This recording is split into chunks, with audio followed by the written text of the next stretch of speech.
اب اس کے بعد ذکر شروع ہو رہا ہے حضرت ابراہیم علیہ السلام کا. وہ بات سمجھ لیجئے کہ کیا وجہ ہے اس کی. دیکھیے حضرت ابراہیم کی نسل کی یہ دو شاخیں چلی، ویسے تو تین ہیں. عام طور پر لوگوں کے علم میں ہے کہ دو بیویاں تھیں. حضرت ہاجرہ سے حضرت اسماعیل پیدا ہوئے، بڑے تھے. حضرت سارہ سے حضرت اسحاق، ان کے بیٹے یعقوب، یعقوب کے 12 بیٹے بنی اسرائیل. حضرت اسماعیل کو حضرت ابراہیم نے آباد کیا خانہ کعبہ کے پاس لا کر، بواد غیر ذی زرع، تو وہاں یہ جو ہے ایک نسل چلی. لیکن نبوت جو ہے حضرت ابراہیم کے بعد حضرت اسماعیل کو تو ملی، اس کے بعد مسلسل یوں سمجھیے کہ تقریباً 3000 کا فصل ہے سالوں کا کہ کوئی نبوت اس شاخ میں نہیں آئی. نبوت کا سلسلہ چلا دوسری شاخ میں، حضرت یعقوب، حضرت اسحاق، حضرت یعقوب، حضرت یوسف، چلتے جائیے. اور پھر حضرت موسیٰ اور ہارون سے شروع ہو کر حضرت عیسیٰ اور یحییٰ تک 1400 برس مسلسل. اگرچہ تیسری شاخ بھی تھی، بنو قطورہ کہلاتے، تیسری اہلیہ آپ کی تھی قطورہ. بنی قطورہ میں سے ان کی اولاد بڑی کثیر تھی. ان میں سے ایک مدین تھے، مدین یا مدیان.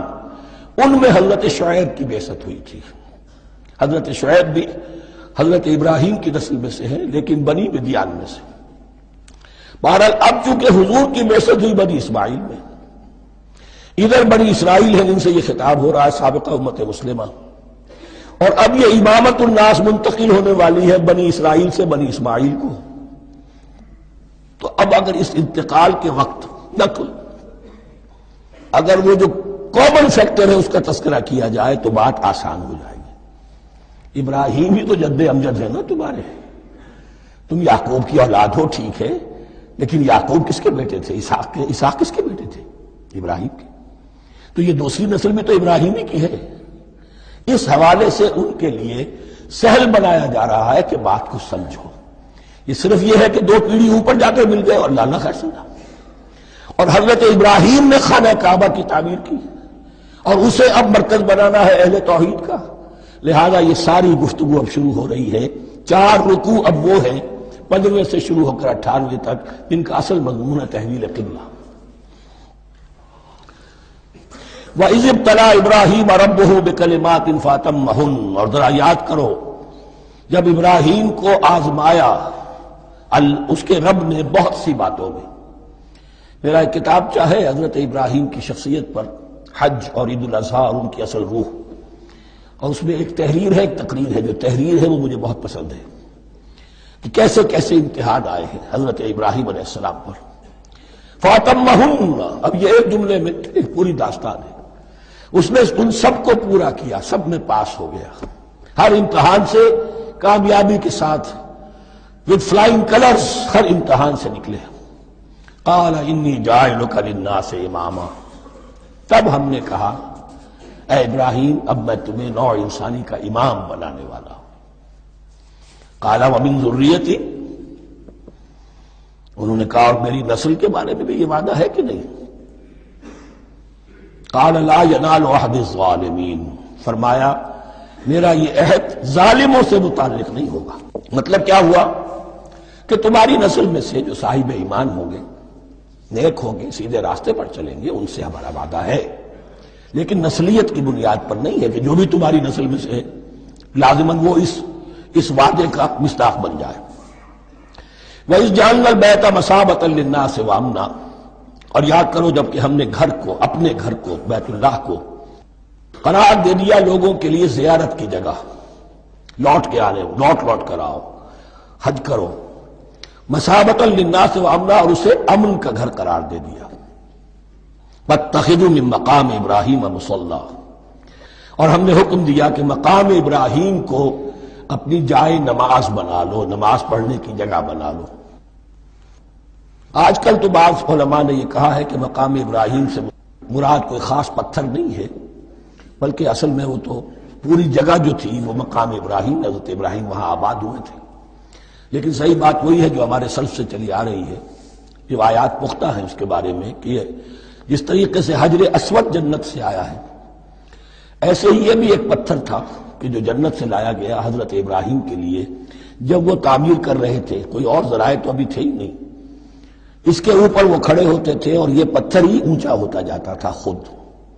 اب جیسے جیسے تعمیر اوپر جا رہی ہے تو اس کے لیے یہ پتھر اونچا ہوتا تھا، وہ پتھر ہے جو مقام ابراہیم اب بھی محفوظ ہے، اور وہاں پر پھر طواف کر کے کعبے کا مکمل پھر اس کے آس پاس جو ہے 2 رکعت جو ہے وہ ادا کی جاتی ہے نماز۔ وَعَهِدْنَا إِلَىٰ إِبْرَاهِيمَ وَإِسْمَاعِيلَ أَن طَهِّرَا بَيْتِيَ لِلطَّائِفِينَ وَالْعَاكِفِينَ وَالرُّكَّعِ السُّجُودِ، اور ہم نے عہد لے لیا تھا ابراہیم اور اسماعیل سے کہ تم دونوں ہمارے اس گھر کو، بیتیا میرے اس گھر کو پاک رکھو۔ اب یہ تطہیر بھی دونوں طرح کی ہوگی، ظاہری صفائی بھی ہو، گند نہ ہو، تاکہ زائر آئیں تو ان کے دلوں میں جو کدورت پیدا نہ ہو، کوفت نہ ہو، کھلی فضا ہو، صاف رکھو۔ اور تطہیر باطنی، وہاں توحید کا چرچا ہو، کوئی اور کفر اور شرک جو ہے وہ نہ آنے پائے۔ ان طہرا بیتی للطائفین والعاکفین، طواف کرنے والوں کے لیے، اعتکاف کرنے والوں کے لیے، والرکع السجود، اور رکوع اور سجود کرنے والوں کے لیے۔ وَإِذْ قَالَ إِبْرَاهِيمُ رَبِّ اجْعَلْ هَٰذَا بَلَدًا آمِنًا وَارْزُقْ أَهْلَهُ مِنَ الثَّمَرَاتِ مَنْ آمَنَ مِنْهُمْ بِاللَّهِ وَالْيَوْمِ الْآخِرِ۔ اور یاد کرو جب کہ ابراہیم نے کہا تھا اے میرے پروردگار اس گھر کو امن کی جگہ بنا دے اور اس کے رہنے والوں، اس کے ہاں آباد ہونے والوں کو یعنی بنی اسماعیل کے لیے ان کو رزق عطا فرما، میووں کا اور پھلوں کا۔ من آمن منہم باللہ والیوم الآخر، اب یہاں حضرت ابراہیم خود رک گئے کہ میں اپنی ساری اولاد کے لیے یہ دعا نہ کروں، اس لیے کہ وہاں روک دیا گیا تھا لا ینال عہد الظالمین، تو جو بھی ان میں سے ایمان اور عمل صالح والے ہوں اور یوم آخر پر ایمان رکھتے ہوں، اجعل هذا البلد آمنا وارزق اهله من الثمرات من آمن منهم باللہ والیوم الآخر۔ اب یہاں دیکھیے اللہ تعالیٰ نے گویا کہ ہم کہیں گے ازرہ شفقت مسکراتے ہوئے گویا کہ فرمایا کہ ابراہیم قال ومن کفر، تمہاری اولاد میں سے جو کفر کرے گا فأمتعه قلیلا، اس کو بھی میں دنیا کا ساز و سامان تو دوں گا، امامت میں شامل نہیں کر سکتا، لیکن یہ کہ دنیاوی طور پر مال و متاع جو ہے وہ ان کو بھی میں دوں گا۔ ومن کفر فأمتعه قلیلا ثم اضطره الى عذاب النار، ہاں پھر اسے کشاں کشاں لے آؤں گا جہنم کے عذاب کی طرف، وبئس المصیر، اور وہ بہت ہی بری جگہ ہے لوٹنے کی۔ وَإِذْ يَرْفَعُ إِبْرَاهِيمُ الْقَوَاعِدَ مِنَ الْبَيْتِ وَإِسْمَاعِيلُ، اور یاد کرو جب کہ ابراہیم اٹھا رہے تھے ہمارے گھر کی بنیادوں کو، اور اسماعیل باپ بیٹا دونوں لگے ہوئے تھے۔ یہاں لفظ جو قواعد آیا ہے اس کو نوٹ کیجئے، قواعد قاعدے کی جمع ہے اور یہ بنیادوں کو کہا جاتا ہے، اور اس میں اشارہ ہے حضرت ابراہیم اصل معمار اور بانی نہیں ہے کعبے کے، کعبہ بنایا ہے حضرت آدم نے، ان اول بیت وضع للناس للذی بمکہ، پہلا گھر۔ اب کیسے ممکن تھا حضرت آدم علیہ السلام کے زمانے سے لے کر اور حضرت ابراہیم تک کم و بیش جو ہے 4000 برس ہے، عام اندازہ جو ہے تورات کا اگر آپ لگائیں تو کوئی مسجد نہیں بنی ہوگی کیا؟ یہ پہلا گھر ہے، پہلا وہ گھر خدا کا، تو اس کی بنیادیں رہ گئی تھیں، باقی وہ امتداد زمانہ سے، اور چونکہ یہ سیلاب کا راستہ تھا، سیلاب کی وجہ سے وہ سب جو ہے دیواریں بہہ گئی تھی، صرف بنیادیں تھیں، ان بنیادوں کو پھر وَإِذْ بَوَّأْنَا لِإِبْرَاهِيمَ مَكَانَ الْبَيْتِ، یہ سورہ حج میں جا کر مضمون تفصیل سے آئے گا۔ اب میں آئے گا کہتا ہوں، آ چکا ہے حقیقت کے اعتبار سے، اس لیے کہ یہ ساری مکی صورتیں ہیں جو نازل ہو چکی ہیں سورہ بقرہ سے بہت پہلے۔ تو جب وہ ان بنیادوں کو اٹھا رہے تھے تو دعائیں مانگ رہے تھے، ربنا تقبل منا انک انت السمیع العلیم، اے رب ہماری اس کوشش کو، ہماری اس مشقت کو، محنت کو قبول فرما۔ باہر گھر بنا رہے ہیں، پتھر اٹھا اٹھا کر لا رہے ہیں، حضرت اسماعیل کی عمر اس وقت لگ بھگ 13 برس ہے، ہاتھ بٹا رہے ہیں۔ ربنا تقبل منا انک انت السمیع العلیم، اے رب ہماری اس کوشش کو شرف قبول عطا فرما، یقیناً تو سب کچھ سننے والا اور جاننے والا ہے۔ ربنا وجعلنا مسلمین لک، اور اے رب ہمیں اپنا فرما بردار بنائے رکھ۔ نوٹ کیجئے ابراہیم کہہ رہے ہیں، تو میں اور آپ اگر مطمئن ہو جائیں کہ میری موت لازماً حق پر ہوگی تو بہت بڑا دھوکہ ہے۔ ڈرتے رہنا چاہیے، اللہ کی پناہ طلب کرتے رہنا چاہیے۔ ربنا وجعلنا مسلمین لک، اے اللہ ہم دونوں کو اپنا فرما بردار بنائے رکھ، ومن ذریتنا امۃ مسلمۃ لک، اور ہم دونوں کی نسل میں سے اٹھائیو برپا کی جو ایک امت جو تیری فرما بردار امت ہو۔ وارنا مناسکنا، اور اے پروردگار تیرا گھر تو ہم نے یہ بنا دیا، اب اس کے جو رسومات ہیں وہ ہمیں سکھا، جو مناسک حج ہیں، ارینا مناسک ہے، اب کیسے حج کریں، کیا آداب ہوں گے، طواف کیسے ہوگا، کیا کریں گے۔ وَتُبْ عَلَيْنَا، اور ہم پر اپنی شفقت کی نظر فرما، اِنَّكَ أَنْتَ التَّوَّابُ الرَّحِيمُ، یقیناً تو ہی ہے بہت ہی زیادہ توبہ کا قبول فرمانے والا اور شفقت کے ساتھ رجوع کرنے والا اور رحم فرمانے والا۔ ربنا وبعث فیہم رسولا منہم، اور اے ہمارے پروردگار ہماری اس نسل میں، اب چونکہ ہماری نسل مراد ہے بنی اسماعیل، بنی اسرائیل اسماعیل کی نسل میں سے تو نہیں ہے نا، یہاں دونوں کی نسل سے مراد ہے تو وہ بنی اسماعیل، ہماری اس نسل میں اٹھائی ہو ایک رسول انہی میں سے، باہر کا نہ ہو، کوئی مغایرت کا اجنبیت کا پردہ حائل نہ ہو، وہ کیا کرے، یتلو علیہم آیاتک، تیری آیات ان کو پڑھ کر سنائے، وَيُعَلِّمُهُمُ الْكِتَابَ وَالْحِکْمَةَ، اور صرف سنائے نہیں، تعلیم دے انہیں کتاب اور حکمت کی۔ صرف سنا دینا تو بہت آسان کام ہے، سکھانا، تعلیم دینا، دلوں میں بٹھانا، اور حکمت، وَيُزَكِّيهِمْ، اور ان کو پاک کرے، ان کا تزکیہ کرے، ان کے دلوں میں تیری محبت اور آخرت کی طلب کے سوا کوئی طلب باقی نہ رہنے دے۔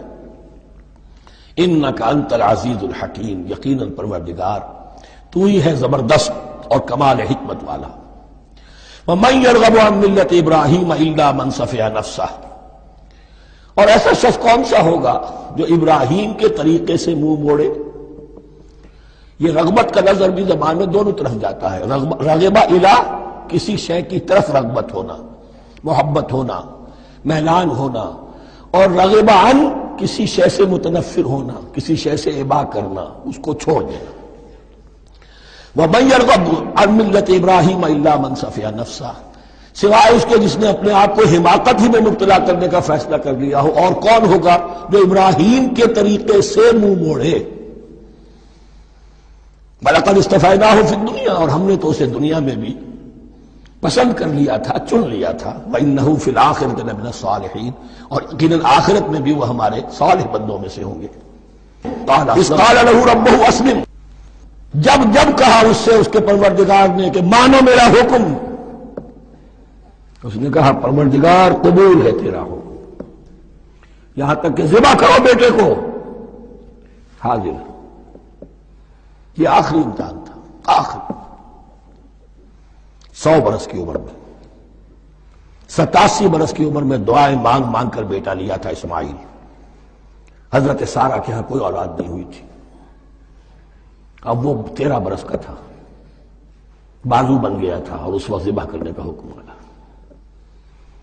جب بھی کہا ہم نے مانو ہمارا حکم، قال اسلمت لرب العالمین، اللہ تعالی ہمیں بھی توفیق دے کہ اس کی پیروی کرے۔ وَوَصَّىٰ بِهَا إِبْرَاهِيمُ بَنِيهِ وَيَعْقُوبُ، اور اسی کی وصیت کی تھی ابراہیم نے بھی اپنے بیٹوں کو اور یعقوب نے بھی۔ یا بنی، وہ کیا تھی نصیحت، اے میرے بیٹو، ان اللہ اصطفیٰ لکم الدین، دیکھو اللہ نے تمہارے لیے دین کو پسند فرما لیا ہے۔ کون سا دین؟ فلا تموتن الا وانتم مسلمون، اور دیکھنا موت نہ آنے پائے مگر فرما برداری کی حالت میں۔ یہی بات آئے گی سورہ آل عمران میں مسلمانوں سے خطاب کر کے، یا ایھا الذین آمنوا اتقوا اللہ حق تقاتہ ولا تموتن الا وانتم مسلمون، اور ان الدین عند اللہ الاسلام ومن یبتغ غیر الاسلام دینا فلن یقبل منہ